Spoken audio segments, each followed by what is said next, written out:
Kayla Branch, a reporter at the Oklahoman, and joining me today is Colleen McCarty. She is a law student at the University of Tulsa, a legal intern with Oklahomans for criminal justice reform, and she recently started a petition calling for the creation of an emergency medical docket, which would help release inmates from Oklahoma State prison facilities quicker that have underlying medical conditions and may be at higher risk for COVID-19. Colleen, thanks for joining me today. Thanks for having me. So just to start off, talk generally about your petition and what exactly it is that you are hoping to accomplish. So the petition's available to be signed by anybody at change.org/okmedicalparole. And it's asking the Department of Corrections head Scott Crow and the head doctor at the Department of Corrections, Joel McCurdy, to certify a list for medical parole that includes pregnant women, people who are within 30 days to 6 months of getting out, anyone with an underlying immunocompromising issue, and people who are being held on detainers that would just be transported to other prison systems anyways. The goal is to get those groups sort of out for the medical reason of preventing the spread of COVID-19. And the Pardon and Parole Board has said that they are supportive of this type of emergency medical parole docket. So the petition is just sort of to show support for the Pardon and Parole Board and to show support for the Department of Corrections to take this swift action, even though it is unprecedented. They don't usually use medical parole for this reason, but the board has said that they would support it. So that's sort of the purpose. Definitely. And I know advocates have talked a lot about why it's important to get as many inmates out of these facilities as they can safely do during this time because of overcrowding and unsafe conditions when it comes to social distancing. Talk a little bit about that and why it is more important maybe in state prisons that are overcrowded to really try and get inmates out.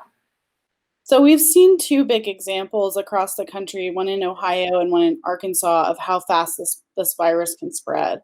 The one in Arkansas in Marion, the prison there currently has 3,800 positive cases, and that has happened over just a couple of weeks. They know that because they've been testing everyone inside.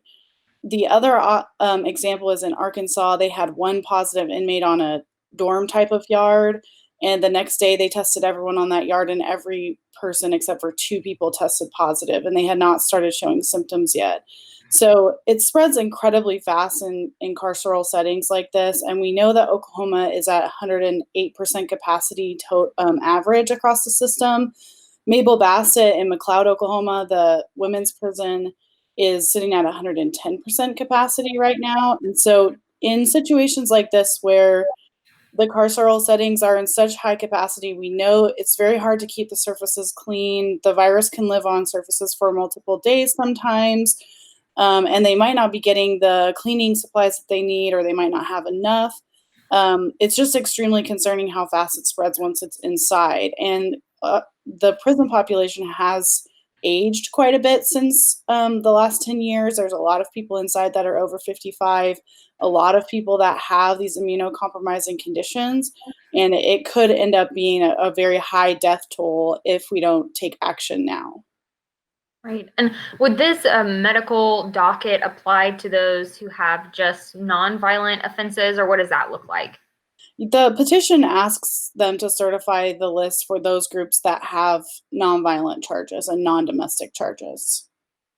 Yes, the board has said that they would not support any releases of violent inmates unless they could show they have a major medical issue and that they're no longer a threat to public safety.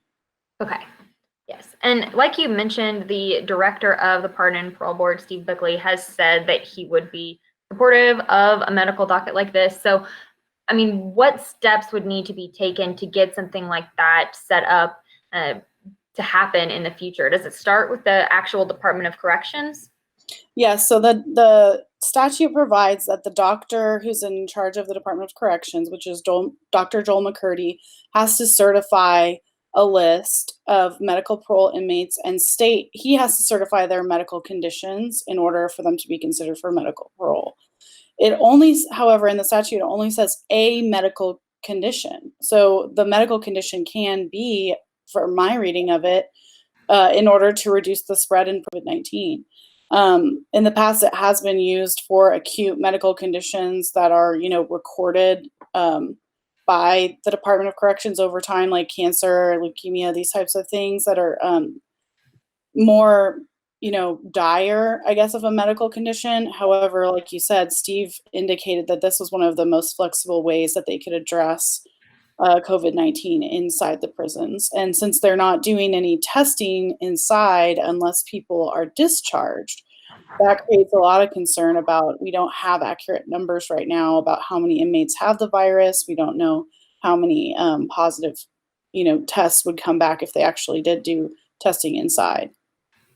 Yeah, and you started the petition about 2 weeks ago, if I'm correct, and you reached your goal of 500 signatures actually earlier today on Friday. Now you're shooting for 1,000. So talk about the response that you've gotten from folks and why you personally felt inclined to start this petition. It's been a great response. We actually started another petition at the beginning of April to the Pardon and Parole Board, asking them to start reviewing more cases more quickly and to sort of speed up the commutation process. And that petition garnered 3,500 signatures in about 7 days.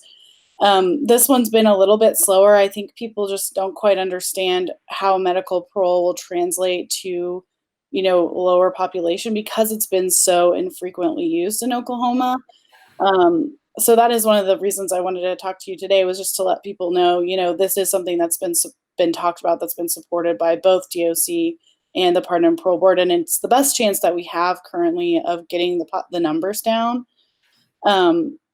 It's so exciting that it got to 500 today, though. I'm excited. I would like to get it to 1,000, and then we'll present it to Director Crow and Joel McCarty with just the ask of going ahead and putting forward that list. And the public deserves to know, because of the public safety concerns, how they are making that list, what are the parameters that they're, applying. I think that is a fair ask for people who have loved ones inside who they might not be able to get out, but they want to know that action is being taken so that their loved ones inside can social distance appropriately. So it's kind of their responsibility to keep people informed about, where they stand. Right. And I think there's been a lot of talk of, like you mentioned earlier, the state's prison population has aged, and that folks have pointed out that there are a lot of people who have, compromised issues. I mean, do you have an idea of how big of a population this would impact if there was this emergency medical docket, or would it just depend? Unfortunately, we don't have a way of tracking inmates' medical issues because of HIPAA laws and other privacy issues with that. So I don't have an idea of how many it is. And it would also depend on how they're willing to certify, how they're willing, like what is the medical reason they're willing to use? Are they willing to look at everyone with an immunocompromised system, all the way from, thyroid issues to lung issues, or are they only willing to look at lung issues? We just don't know how broad they're willing to take it. And it's concerning to me that we haven't seen any action on it, especially since Director Bickley said he would call an emergency meeting if he were to receive that list. And there still hasn't been any movement since April 13th. Right. And that was going to be my next question for you is, I was just curious if you had gotten any sort of response from DOC about this. And the Pardon and Parole Board has its next regularly scheduled meeting this upcoming Monday through, I think, Wednesday. They're going to be meeting and hearing cases. But have you had any conversations between you or anyone from DOC? Last week, when we heard about a positive case that was discharged from DOC, I wrote to Joel McCarty and Scott Crow and asked them to please test everyone that person had come into contact with inside, even if they weren't going to be discharged. It seems that their testing protocol right now is only testing people who are discharging, but we know that if that person just discharged and they tested positive, that the virus is inside that facility, and we don't know how far it has spread. So I did ask that, and I sent them the petition along with that request and let them know that the public is supportive of their certification of this list.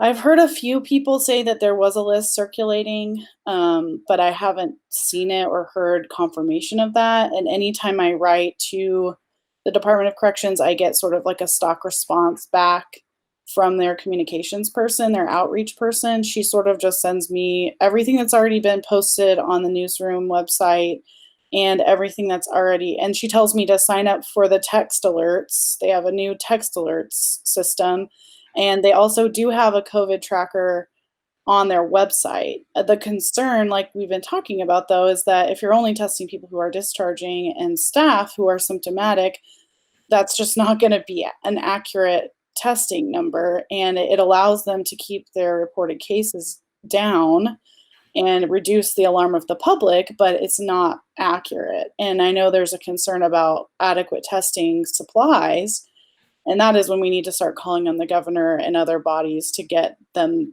the number of testing supplies that they need.